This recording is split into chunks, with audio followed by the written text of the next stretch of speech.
সমস্ত মামলা তুলে নেওয়া হবে। যত মামলা আছে আমাদের বিরুদ্ধে আমরা সমস্ত মামলাগুলো তুলে নেব। মির্জা ফখরুল ইসলাম আলমগীরকে একটি ধন্যবাদ জানিয়ে শুরু করতে চাই। এতদিন পরে তিনি স্বীকার করছেন যে আওয়ামী লীগের নামে বা আওয়ামী লীগের নেতাকর্মীদের নামে যত মামলা হয়েছে সবই বিএনপি করেছে। অন্তত এই স্বীকারোক্তিটি আসলে দরকার ছিল এই সময়ে এসে। এই কথাটি সবাই জানতো, কিন্তু এবার অফিসিয়ালি বিএনপি মহাসচিব স্বীকার করছেন যে 2024 সালের জুলাই সন্ত্রাসের মাধ্যমে ক্ষমতা দখলের পর আওয়ামী লীগ প্রধান শেখ হাসিনা সহ সারা দেশের নেতাকর্মীদের বিরুদ্ধে যে লক্ষাধিক মামলা হয়েছে তার সবটাই করেছে বিএনপি নেতাকর্মীরা। আজ মুখ ফসকে সেটি বলার মূল কারণ হচ্ছে বিএনপি এখন রাজনীতিতে একেবারে কোণঠাসা অবস্থায় আছে। রাজনৈতিক ভাষায় যাকে বলে মাইনকা চিপা।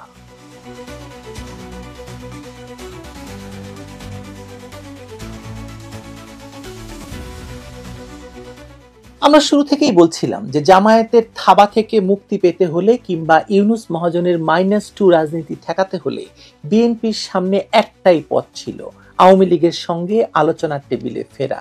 কিন্তু বাস্তবতা হলো বিএনপি নিজেকে কখনোই স্বাধীন রাজনৈতিক শক্তি হিসেবে দাঁড় করাতে চায়নি বা পারেনি। দলটি শুরু থেকে জামায়াত নির্ভর, সংগঠন পরিচালনা থেকে মাঠের লড়াই সবখানে জামায়াতের ছায়া তাদের উপর। এই সাংগঠনিক দুর্বলতা আর আদর্শহীনতার ফাঁক দিয়েই 2024 সালের জুলাই সন্ত্রাসের পর ইউনূস মহাজনের ছত্রছায়ায় বিএনপি জামায়াত দেশ জুড়ে লুটপাট, দখল, চাঁদাবাজি আর প্রতিশোধের রাজনীতি শুরু করে।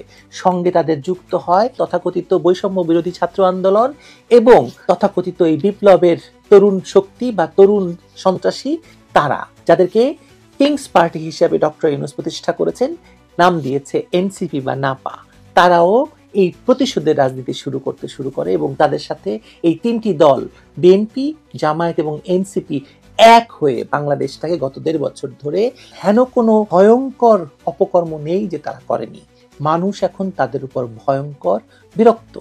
তারা ভেবেছিল আওয়ামী লীগকে নিষিদ্ধ করা মানেই হচ্ছে বিএনপির জন্য উন্মুক্ত রাস্তা, ক্ষমতার রাস্তা। কিন্তু রাজনীতিতে যতবার এরকম বন্দোবস্ত হয়েছে ততবারই দেখা গেছে যে বিএনপি জামায়াতের কৌশলগত খেলার একটা গুটি।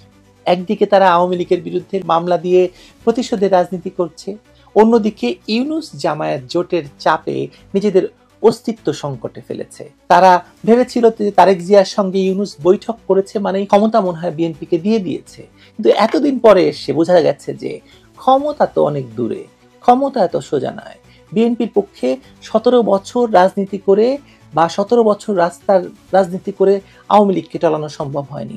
আপনার কি মনে হয় ইউনূসের মতো এত ক্ষমতাবান একটি শক্তিকে, অরাজনৈতিক শক্তিকে বিএনপি ক্ষমতা থেকে নামাতে পারবে? প্রশ্নই আসে না। এরই মধ্যে যখন বিএনপির মধ্যকার নেতৃত্ব নিয়ে প্রশ্ন উঠেছে, যখন তারেক রহমান দেশে ফিরতে পারছেন না জামায়াতের আপত্তির কারণে, তখন মির্জা ফখরুলের মুখ ফসকে বেরিয়ে এলো সেই কথাটা যে যত মামলা আছে আমরা সব তুলে নেব। এ বক্তব্য শুধু রাজনৈতিক ভুল তো নয়, এটি কার্যত আত্মস্বীকারোক্তি। কারণ মামলা তুলে নেওয়া মানে সেই মামলা তাদের দলীয়, তারা করেছে। হতে পারে একটি ইউনিয়নের ক্ষেত্রে তিনি বলেছেন, কিন্তু সারা বাংলাদেশে যে আওয়ামী লীগের বিরুদ্ধে মামলাগুলো হয়েছে তা যে বিএনপি করেছে তা তো মির্জা ফখরুল ইসলাম আলমগীর এখন স্বীকার করলেন। জামায়াত কিংবা এনসিপি করলে সেগুলো তো বিএনপির তোলার এখতিয়ার নেই।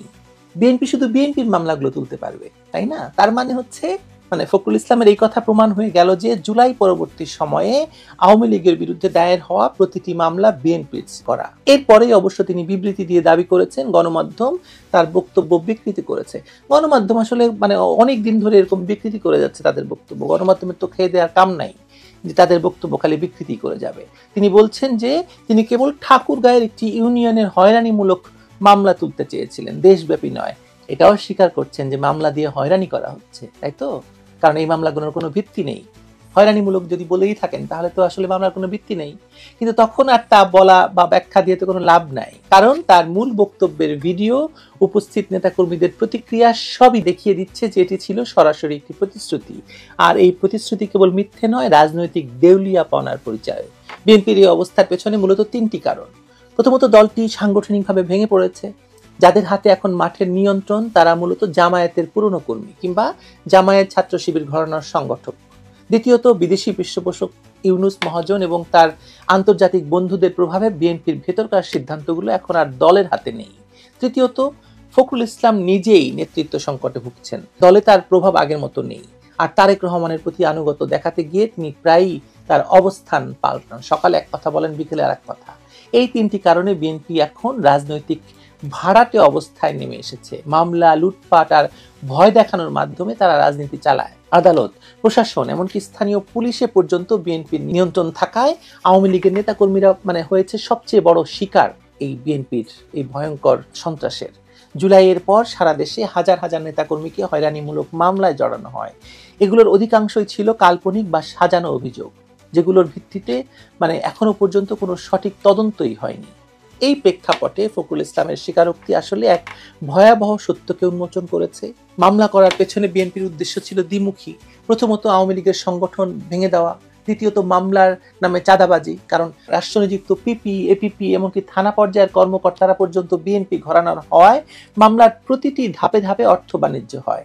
মামলা করার সময় বাদীর কাছ থেকে টাকা, গ্রেপ্তারের পর জামিনে ঘুষ, আদালতে হাজিরা দিতে গিয়ে নতুন করে চাঁদাবাজি, সব মিলিয়ে এক ভয়ানক অর্থনৈতিক চক্র গড়ে উঠেছে এই হয়রানিমূলক মামলাকে কেন্দ্র করে।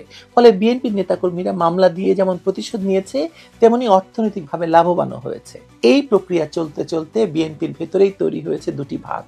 এক পক্ষ জামায়াত ঘেঁষা, আরেক পক্ষ যারা বিশ্বাস করে ইসলামী রাজনীতির ছায়ায় বিএনপি টিকে থাকতে পারবে। অন্য পক্ষ তুলনামূলকভাবে উদারপন্থী, যারা মনে করে আওয়ামী লীগের সঙ্গে রাজনৈতিক সমঝোতা ছাড়া বিএনপির ভবিষ্যৎ নেই। মির্জা ফখরুল এই দ্বিতীয় দলে, কিন্তু তিনি জানেন দলের ভেতর তার সমর্থন ক্রমেই ক্ষীণ হচ্ছে। তাই হয়তো হতাশা থেকেই ঠাকুরগাঁয়ে সভায় তিনি এই সত্য মন্তব্যটি করে ফেলেছেন।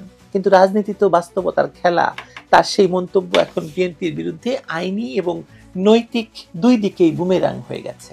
জুলাই পরবর্তী সময়ের যেসব মামলা দিয়ে বিএনপি আওয়ামী লীগের হাজারো নেতাকর্মীকে হয়রানি করেছে, সেগুলো আজ তাদেরই রাজনৈতিক দায় হয়ে দাঁড়িয়েছে। কারণ একবার যখন স্বীকার করে ফেলেছেন যে মামলাগুলো তাদের দলীয়, তখন সেই মামলা মিথ্যা প্রমাণিত হলে দায়ও তার ঘাড়েই বর্তাবে বা তাদের ঘাড়েই বর্তাবে। তাছাড়া জনগণের চোখে এই স্বীকারোক্তি বিএনপিকে প্রতিশোধ পরায়ণ দল হিসেবে চিহ্নিত করা হচ্ছে। আজ জামায়াত সবচেয়ে খুশি মির্জা ফখরুল ইসলামের এই বক্তব্যে, আওয়ামী লীগের চাইতেও খুশি। কারণ জামায়াত বলতে পারবে, আমরা তো মামলা দেইনি আওয়ামী লীগের নামে, বিএনপি দিয়েছে। যে দল ক্ষমতায় না থেকেও প্রতিপক্ষের উপর এমন ভয়, মামলা দিয়ে হয়রানি করতে পারে, এমনকি আইনি প্রক্রিয়াকে হাতিয়ার হিসেবে ব্যবহার করতে পারে, ক্ষমতায় গেলে তারা কি করবে বলুন? এটা জামাত বলবেন না? জামায়াত তো বলবে, কালকেই বলা শুরু করবে দেখবেন। সবচেয়ে বড় সত্য হলো বিএনপি আজ বুঝতে পারছে যে জামায়াত তাদের কোনোদিন ক্ষমতায় যেতে দেবে না। জামায়াতের লক্ষ্য নিজস্ব ইসলামপন্থী রাজনীতির কাঠামো প্রতিষ্ঠা, যেখানে বিএনপির জায়গা নেই। ফলে বিএনপির অনেক নেতাই এখন ভেতরে ভেতরে ভাবছেন এই সন্ত্রাস, মামলা আর দখলের রাজনীতি থেকে বেরিয়ে এসে নতুন ভাবে শুরু করা যায় কিনা কিছু। কিন্তু ইউনূস মহাজনের ছত্রছায়ায় তো সেটা সম্ভব নয়। তিনি নিজের আন্তর্জাতিক ভাবমূর্তি ব্যবহার করে বিএনপি এবং জামায়াতের মাধ্যমে ক্ষমতার খেলায় নেমেছেন, এবং বিএনপি সেই খেলায় কেবল একটা পেয়াদা, এর বেশি কিছু নয়। এই অবস্থায় ফখরুল ইসলামের এই বক্তব্য আত্মসমর্পণের মতো শোনায়, কিন্তু তিনি হয়তো বুঝতে পারছেন যে বিএনপির হাতে এখন কোনো প্রকৃত ক্ষমতা নেই এবং ক্ষমতায় যাওয়ার সম্ভাবনাও নেই জনগণের আস্থা। তাই আওয়ামী লীগের বিরুদ্ধে দায়ের করা মামলা প্রত্যাহারের প্রতিশ্রুতি দিয়ে তিনি একদিকে রাজনৈতিক বার্তা দিতে চেয়েছেন, আমরা প্রতিশোধ চাই না, অন্যদিকে জামায়াত এবং ইউনূস গোষ্ঠীকে ইঙ্গিত দিতে চেয়েছেন, আমরা এখন নরম এবং দরকার হলে আওয়ামী লীগের সাথে হাত মিলাবো। কথার তীর তো বেরিয়ে গেছে, এই তীর এখন ফেরাবেন কি করে মির্জা ফখরুল? তার এই স্বীকারোক্তি প্রমাণ করছে যে আওয়ামী লীগের বিরুদ্ধে সকল মামলার দায় বিএনপি, এসব মামলা মিথ্যে, অবৈধ, রাজনৈতিক প্রতিহিংসা থেকে প্রণোদিত, এবং সেগুলোর মাধ্যমে বিএনপি শুধু আওয়ামী লীগের নেতাকর্মীদের নয়, দেশের বিচার ব্যবস্থা এবং প্রশাসনিক কাঠামোকেও কলুষিত করে ফেলছে। এখন প্রশ্ন একটাই, এই দীর্ঘ 1 বছরের হয়রানি, ক্ষয়ক্ষতি আর অন্যায়ের ক্ষতিপূরণ কে দেবে? বিএনপি কি সেই দায় স্বীকার করবে, নাকি নতুন করে দায় চাপাবে ইউনূস মহাজনের উপর? যাই হোক, ইতিহাস ইতিমধ্যেই রায় লিখে ফেলেছে। জুলাই সন্ত্রাসের পর যে দমন নীতি, মামলাবাজি আর প্রতিশোধের রাজনীতি চালু হয়েছিল, তার জন্য দায় বিএনপি, জামায়াত, এনসিপি এবং ইউনূসের। কিন্তু সবচেয়ে বড় দায় এখন বিএনপির কাঁধে চলে এলো। এখন সেটা মির্জা ফখরুলের মুখে উচ্চারিত হয়েছে। আর একবার কোনো রাজনৈতিক দলের মুখপাত্র নিজের মুখে ইতিহাস স্বীকার করে ফেললে ইতিহাস তার রায় তো পরিবর্তন করে না। মির্জা ফখরুলের এই বক্তব্য বাংলাদেশের আগামী রাজনীতিতে দেয়াল লিখন হয়ে থাকবে। এই লিখন ভয়ঙ্কর, অমোচনীয় কালি দিয়ে লেখা হয়ে গেল। তারপরও মির্জা ফখরুলকে ধন্যবাদ যে তিনি স্বীকার করেছেন যে আওয়ামী লীগ নেতাকর্মীদের এই হয়রানিমূলক মামলা এবং এই ভয়ঙ্কর ভাবে জুলুম নির্যাতনের পেছনে ইউনূসের যেমন দায় আছে, জামাতের যেমন দায় আছে, কিন্তু তারও বেশি দায় এই বিএনপি। ভালো থাকবেন।